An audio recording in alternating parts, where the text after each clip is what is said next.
Izinkan saya, Freddy Anwar, GM Pertamina Patraniaga Regional Kalimantan, menyampaikan sharing terkait kegiatan kita, tidak hanya operasi distribusi BBM, LPG ke masyarakat, tapi juga tentunya disandingkan dengan proses bisnis hijau yang berkesinambungan yang selama ini kita jalankan. Judulnya menjadi industri pemasaran energi yang hijau dan berkesinambungan. Oke, sedikit sekelumit kami menyampaikan operasi kita Pertamina Patraniaga. Jadi ini kita di sektor Pertamina yang ada di industri hilir yang langsung berhubungan dengan masyarakat, melayani BBM dan juga LPG. Di sini kita mengelola ada 10 fuel terminal yang tersebar seluruh Kalimantan. Jadi di sini kita fokus yang di Kalimantan. Kemudian juga kita punya 7 jobber atau depot mini, kemudian juga ada 9 depot pengisian pesawat udara juga dan lain-lainnya.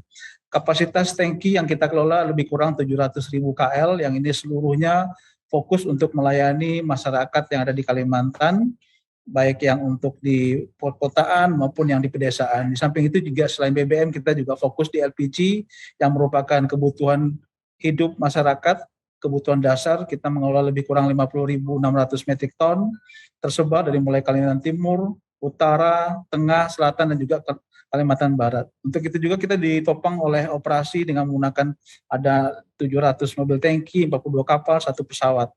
Ini semua kita laksanakan untuk bagaimana supaya kita bisa melayani kebutuhan masyarakat yang baik terkait dengan BBM, LPG. Tidak hanya itu, tentunya kita paham bahwasanya di samping kita operasi BBM, pendistribusian ke masyarakat, baik dengan lingkungan sekitar kita, ring 1, sehingga kita bisa memberikan kontribusi kepada masyarakat yang ada di sekitar kita. Kemudian berikutnya lagi, samping itu terkait dengan operasi kita, supaya kita lancar, kita berdampingan dengan masyarakat, tentu kita menganut konsep ESG juga.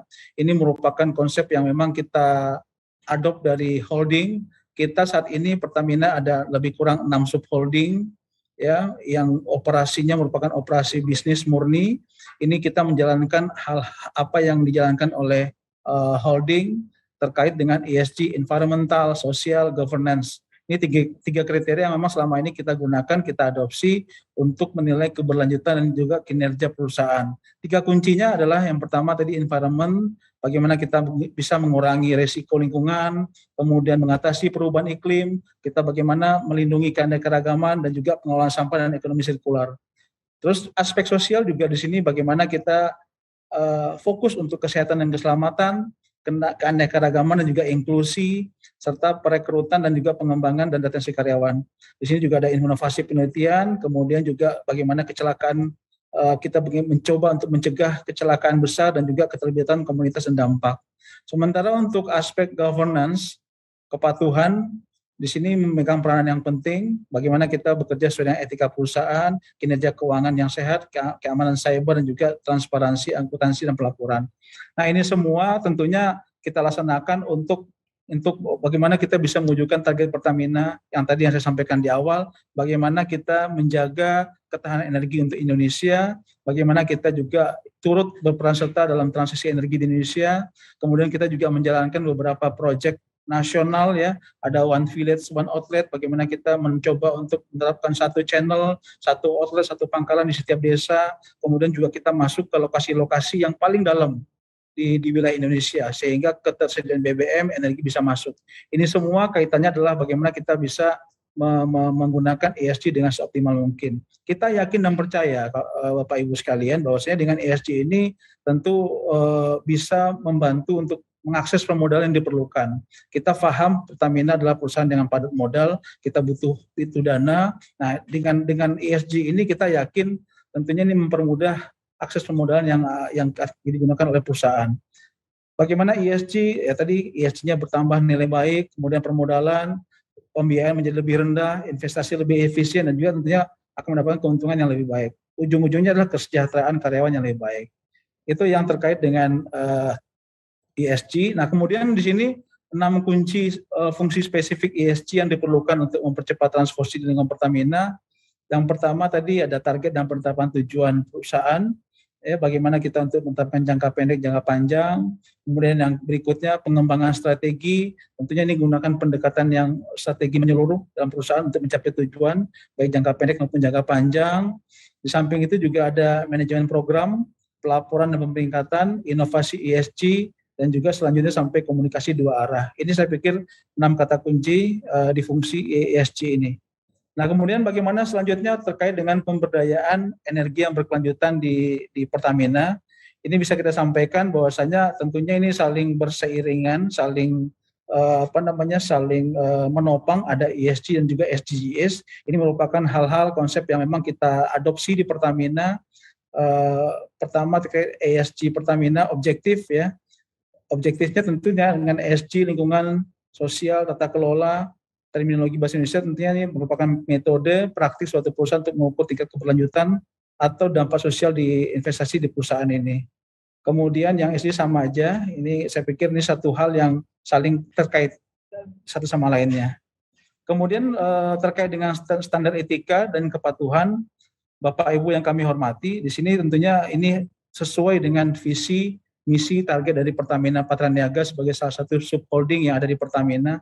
Bagaimana kita bisa menjalankan bisnis, menyalurkan BBM, mendistribusikan LPG sesuai dengan tata kelola yang berlaku. Tentunya di sini aspek ESG, environmental, sosial, governance, tentunya ini merupakan satu kontribusi untuk bagaimana kita mencapai tujuan pembangunan yang berkelanjutan SDGs. Beberapa policy yang terkait ada pilar pembangunan lingkungan, ada yang poin 12, 13, 14, 15. Kemudian juga ada pilar pembangunan sosial, di sini ada poin 1, 4 dan 5. Kemudian juga sini ada pilar pembangunan ekonomi, ada poin 7 dan 8, dan juga yang terakhir pilar pembangunan hukum dan tata kelola di aspek yang ke-16. Kemudian selanjutnya, nah untuk kolaborasi fungsi tentunya kita tidak hanya satu fungsi yang bergerak. Bagaimana supaya ini bisa bergerak serentak, ini adalah suatu kerja dari orkestra seluruh fungsi yang terkait, tidak hanya satu fungsi, seluruhnya terkait ya.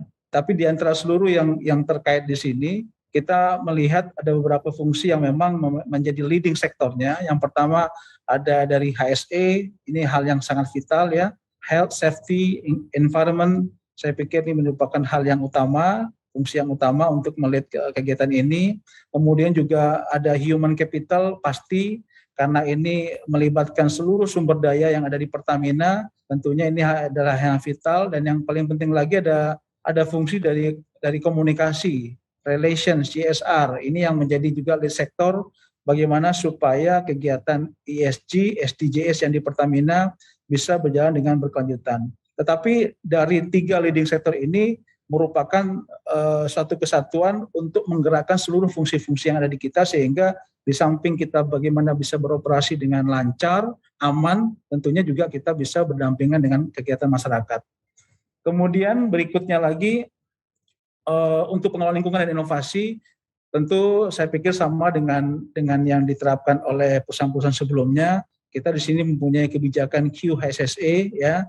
Saya pikir hal-hal yang terkait dengan kebijakan QHSSE itu merupakan hal yang nggak bisa tawar-tawar, apalagi kita di industri hilir migas yang memang sangat rentan.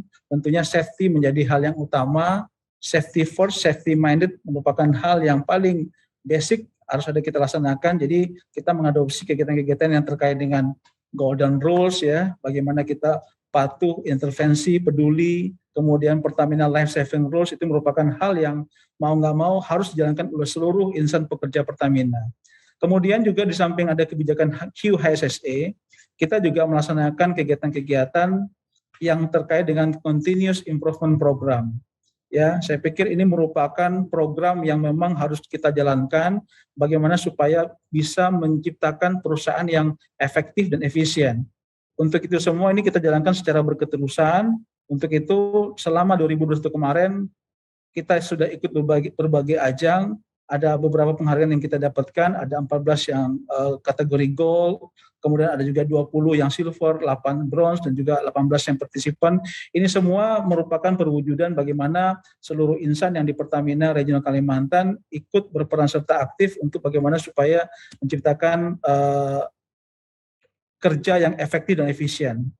Kemudian berikutnya lagi terkait dengan program pengelolaan dan prinsip dasar GCG, kita juga menganut konsep tarif, transparansi, accountability, responsibility. Oh ya, sorry. Sebelum kita masuk ke GCG, ini kita juga ada energi hijau regional ya. Jadi Bapak Ibu, kita di sini seperti juga perusahaan lainnya, kita di sini melaksanakan kegiatan pemanfaatan energi surya bekerjasama dengan Subholding Power and Renewable Energy. Kita ada satu kantor yang sudah kita laksanakan dengan menggunakan solar cell. Ini tahun 2022 dan juga 2023 kita akan melebarkan ke seluruh terminal BBM dan juga beberapa DPPU. Kemudian di samping itu kita juga melaksanakan program Langit Biru. Ya, mungkin kemarin kita dengar ada program bagaimana premium saat ini sudah berkurang secara signifikan. Kita lebih banyak menggunakan BBM Pertamax dan juga Turbo. Ini juga merupakan bagian dari kita menciptakan kondisi alam yang semakin bersih. Kemudian di samping itu juga untuk yang implementasi GCG, ya GCG kita sudah menjalankan secara penuh ya di sini terkait gratifikasi, GCG awareness, pelaporan LHKPN. Ini merupakan seluruh hal yang harus kita ikutin dari mulai jabatan assistant manager sampai ke atas. Ini hal yang harus kita laksanakan. Kemudian nih LHKPN kita laksanakan. Kemudian juga di sini ada kegiatan TJSL Pertamina. Ini ada beberapa yang 3 kemarin yang dapat kandidat proper gold ya, yang untuk Sepinggan, kemudian di Banjarmasin dan juga IT Balikpapan. Alhamdulillah kemarin kita dapat kandidat proper emas untuk 3 lokasi ini.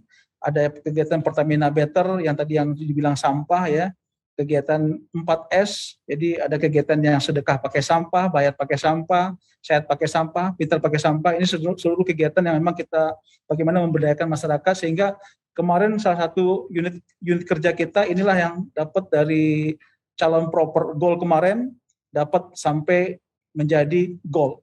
Saya pikir ini program yang kita laksanakan dan kita tetap komit di manajemen bagaimana supaya bisa memberdayakan masyarakat, tidak hanya fokus di operasi, tapi kita juga ikut melaksanakan kegiatan yang berdampingan dengan masyarakat sehingga masyarakat di sekitar kita tetap menjadi masyarakat yang bisa secara ekonomi tumbuh dan berkembang.